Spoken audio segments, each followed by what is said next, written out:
全国住み放題のアドレスをメインに利用しながら日本の素敵なものをシェアするサイログミーツジャパン。今回はサイログと行く社会科見学シリーズ完全天日塩職人田野屋銀蔵後編。なぜ塩職人になったのか、その理由を聞いてみました。いい質の塩っていうのを目指してるんで、サイログミーツジャパン。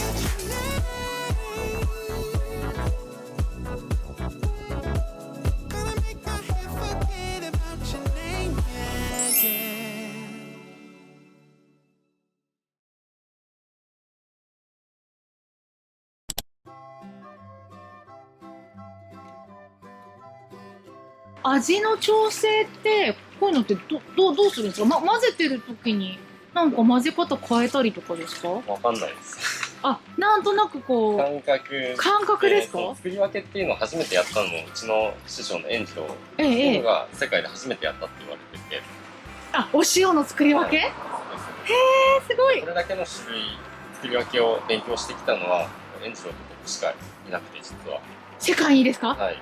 僕自身も、はい、こうなかなか言葉にしづらいこう感覚でやってる部分がすごく大きくて、マニュアルを作ったりっていうのができない。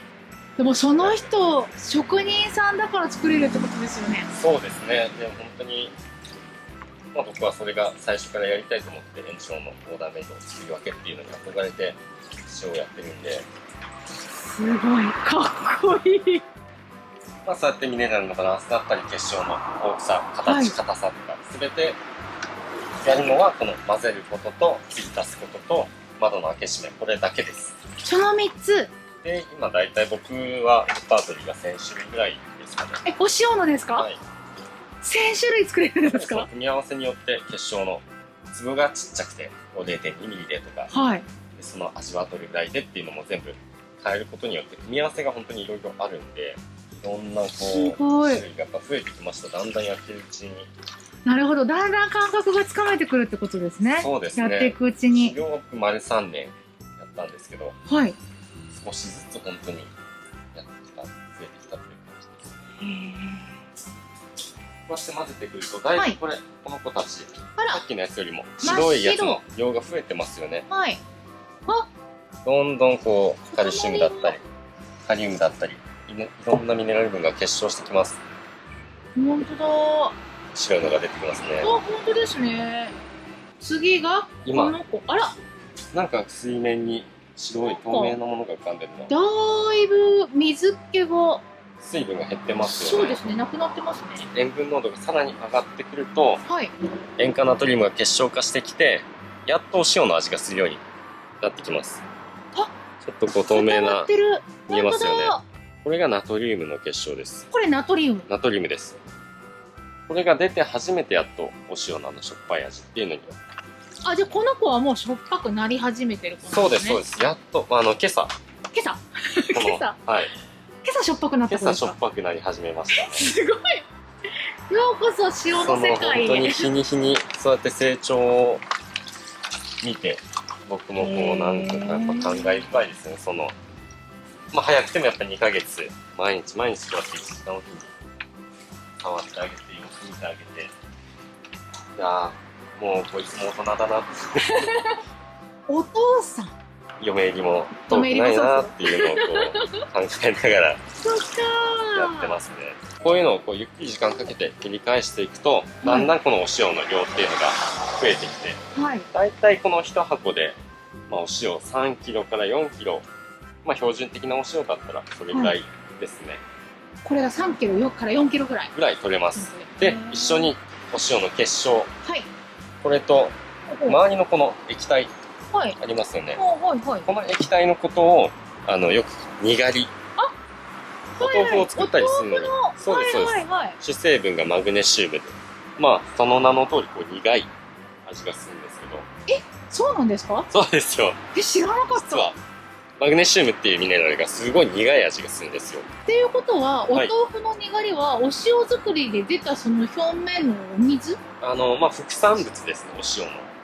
あ、でそれで豆腐を作れるってことそうですですか？で、人工的にそのにがりを作るっていうのも当然あるんですけど、はいはい。うちはこう、お塩を作って、同時に自然にできるこのにがり。にがりっていうのも一緒に取りますね。お塩とにがり。実際にこのにがりは、お豆腐屋さんも使われてたりするんですか？ああ、しますします。やっぱりその完全天日塩っていう特殊なお塩の、はい。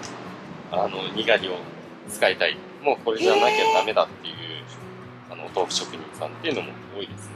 にがりに関しても実はオーダーに対応できるんですよ。こだからでもやっぱり、よく昨日も会った豆腐職人さんがいるんですけども、はいその人も今3種類にがりを使い分けてる。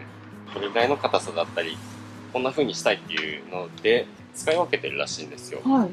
だからにがりのオーダーメイドっていうのもうちはやったりしてますね。 365日だから、変な話、お正月も混ぜるってことですか？お正月ももちろん混ぜます。絶対休みはないですね。いつ休みました？休みは日が沈んだら毎日休みあ、ですけど、そっかそっかそっか。ただそれだけです。ただ僕はなんていうんですか、そんなにやっぱり仕事をしてるって感覚とはまた違うと思います。もう好きでやってるし、うんうん。でもちょっと年齢聞いちゃったんですけど、はいカメラ回ってないと思うんですけど、27歳僕27歳です。ですよね。で、3年修行されてってことはいですよね。、丸3年修行しましなんで塩作りやろうと思ったんですか？た。姉がうちの師匠、円次郎の一番弟子っていうのをやってるんです、実は。お姉さんも？僕が高校生の時だったんですけど、地元のお土産屋さんで働いてた姉を円次郎がスカウトしたんです。塩作りやらないって。そうです。ちょっとこう、うちの姉って内向的、シャイな性はいはい。格をしてて、その様子を見た師匠が、こいつ職人に向いてるなって、やっぱり塩職人に向いてるな。人と向き合うよりも、ただこう塩と向き合って塩と対話していく。それにやっぱり向いてると思ったらしくて、円次郎のところで塩作りっていうのを始めて、ちょうどその高校生の夏休みの時期だったんで、はい。もうただただこう本当にバイトがしたいなと思って、はいなんか手伝えることないですかって聞いて、バイトに行かせてもらったのが、うちの師匠と、あとこの完全天日塩っていう塩作りとの出会い。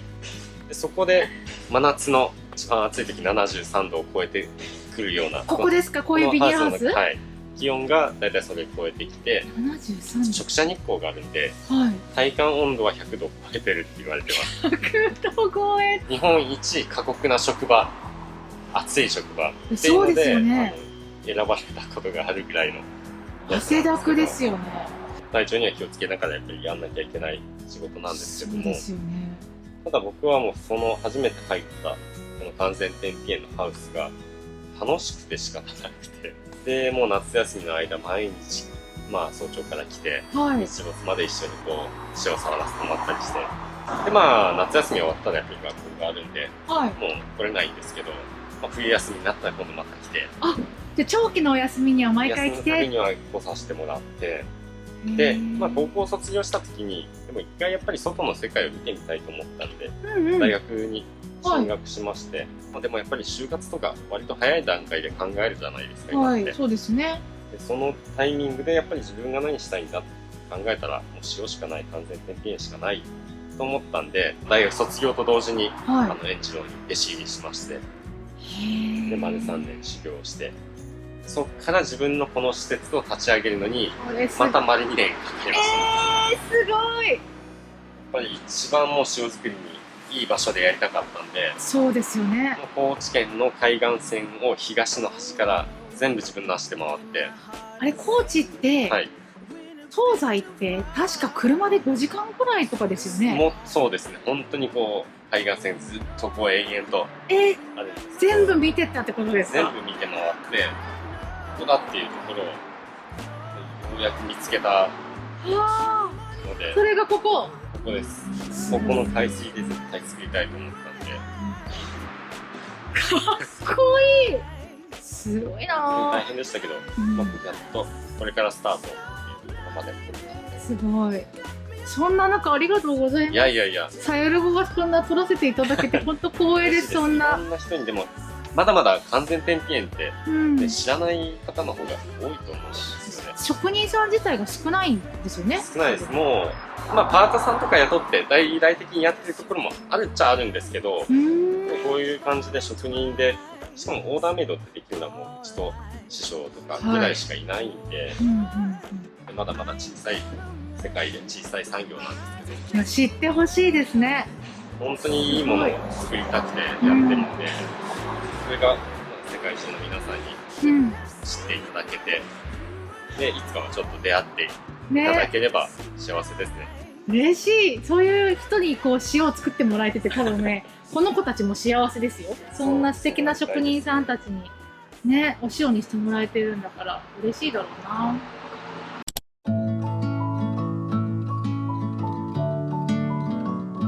これが確か半年ぐらい。半年？めっちゃ綺麗。すごい綺麗。何これ？立方体のお塩っていうのこれ立方体のお塩、でよーく見たらこう塩の模様っていうのがあったりもします。ちょっとこう年輪あ、本当だ。年輪のように成長線じゃないですけど、はいはいはいはい。オーダーメイドの中でも何かこう食材を使ったお塩、フレーバーを使ったもの、例えばなんかこう柑橘のお塩とかっていうオーダー来るんですけど、まあ、その収穫したての柑橘のお塩ってすごいフレッシュな香りがするんですけども、それをこうさらにこのハウスに置いて熟成させるんですよね。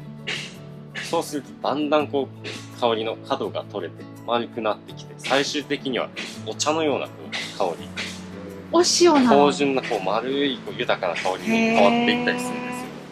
何かこう変わった食材を持ってきて、魚の骨でとか、魚の骨と掛け合わせてお塩を作るんですか？作ります。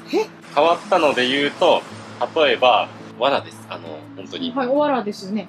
牧草をこそう、はうで、何用かっていうとミルクのアイス用、い。ジェはラート用なんですけども、そのまあアイスを作る牛のこう牛乳があるわけですよね。はいはい。その牛乳を出す牛が食べてる牧草、これを使って藁を作ったんで、これでこうそのアイスに添える用の塩を作ってください。要はその牛が食べてるもの、そのままさらにこうトッピングしたい。一番これが合うに違いない。なるほど。藁のちょっと香り考え方があるがすごい。ミルクのアイスっていう。へー、面でそういうのは白い。やっぱり珍しいですね。もうちょっと、これも大きめです。ただ、そうですね。キューブではなくて、ちょっとこう、なんか形が違う。複雑な形をしています。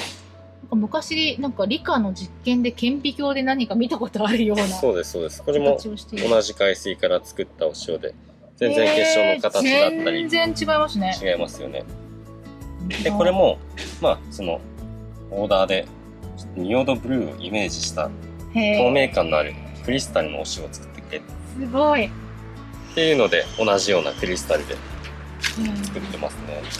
3ヶ月かな。でもそっか、3ヶ月経つとこうなるんですね。これが半年ぐらい。時間をかけたから大きくなるってわけでも実はなくて。違うんですか？違います。そうなんですか？その辺結構面白いところなんですけど、このもうちょっとこう粒の小さいこの子たち。この子たちも大体同じ制作期間です。この人とこの人は同じ制作期間、同じぐらいですね。ここまで大きくなってくるとちょっと特殊にはなってくるんですけど。でもどれも表情が違いますね。全く違いますね。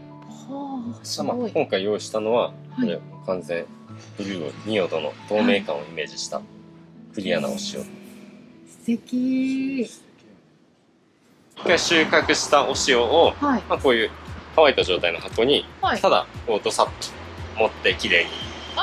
鳴らすってことでしょ？鳴らしはしないです。大体山みたいな感じのこう、お灸みたいな。お灸みたいな。山にして、ただあとはこのハウスに任せるんですよ。置いとくだけってことですか？置いとくだけです。で、実は今このハウスも出来たてなんで、ちょっと実は本来の僕のやってる塩作りのハウスとはちょっと違って、本来塩作りが始まったらこの床、今コンクリートが見えてるんですけども、塩作り始まったらこれ見えなくなります。見えなくなる。はい。やってるうちに海水が飛んだり、まあはい負けたり、お塩がだんだん床に溜まってくるんですよね。へー床でこうお塩の結晶ができてきます。そしたらこう雪みたいな感じで、はい。たくさんこうどんどん積もって分厚くなって、黒い部分は見えなくなるぐらいお塩が積もっていきます。この辺とかももうお塩まみれになりますね。その環境こそが塩作りの理想の環境で、日本酒の酒蔵だったり、はいはい醤油とかはい味噌のはい。ところって、はい柱に麹がいっぱいついたり、ああ、はいはいはい。あれって要は中の育ちやすい環境っていうのを自分たちで整えてるんですよね。でこの塩も実は一緒で、これから雨が降って何日も雨が続きます。はい。湿気がもうこの中すごい湿度が高くなるんですよね。はい。そうなった場合、そこの箱の塩の成長をちょっと悪影響を与えるんで、うんうん床の塩が先に余分な湿気を吸って溶けてくれるんですよ。はい床がびちゃびちゃになるんですけど、今度天気が続いて空気がすごい乾燥してしまう。うん。そしたらこのお塩の成長ってすごく早くなっちゃうんです。空気が乾燥すると。あ、そうなんですか？そうなった場合は今度は床の塩たちが湿気をわっと出して、ある程度こう湿度だったり気温だったりっていうのを一定に自動で調整してくれる機能。へえ、面白い。でそれが実はまずそのビニールハウス、まあ、その製塩のハウスを育てるところから本当は塩作りは始まってます。そっか、だからお塩を育てるだけじゃなくて、ハウスも徐々に成長していくってことなんですね。どうもお邪魔してます。こんにちは。